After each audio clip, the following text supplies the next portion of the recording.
Gavin Williamson humiliates Yvette Cooper.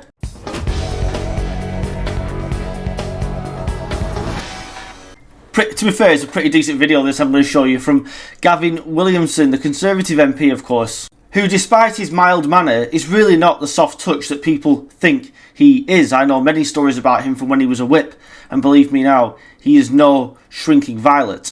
But he's made a decent video here about holidays at the expense of Yvette Cooper.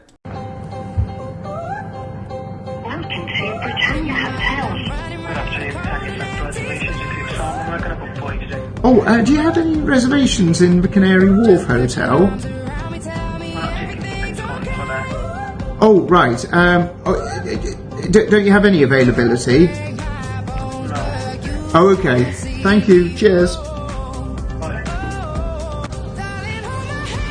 So, not going to be going to Canary Wharf. I'm going to see if I can book a hotel room in my constituency at the Runway Hotel. This is really why it's so important actually that these hotels are available to guests, which sadly sometimes they're not. Sorry, no one is available to take your call. Thank you for calling. Goodbye. I think that's pretty decent, Joseph. Yeah, physically trying to book hotels that Labour have already filled with asylum seekers, trying to get in there first, which is pretty impossible, isn't it? The tweet said, "Nothing beats an Yvette Cooper holiday unless you are the British taxpayer. £4 million per day, women and children's safety jeopardised, local economies left to rot.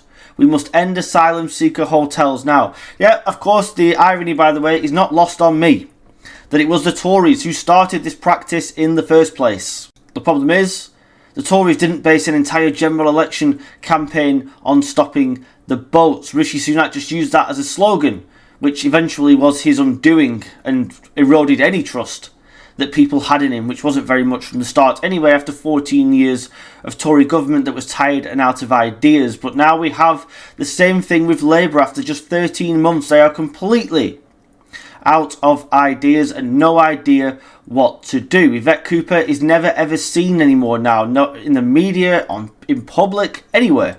There aren't many, and least of all Kemi Badenoch, but some Tories are actually doing a pretty decent job of trying to hold Labour to account, and that's what they've got to do. You can't be squeamish about your past record and being blamed for stuff. You've just got to get on with it now. You're in the position you're in. All you can do is attack the government. But of course that requires a strong leader with strong policies. And Kemi Badenoch so far has not been that woman, but we'll have to see if she can get better in the future. But there are certain MPs of hers that are doing a pretty okay job.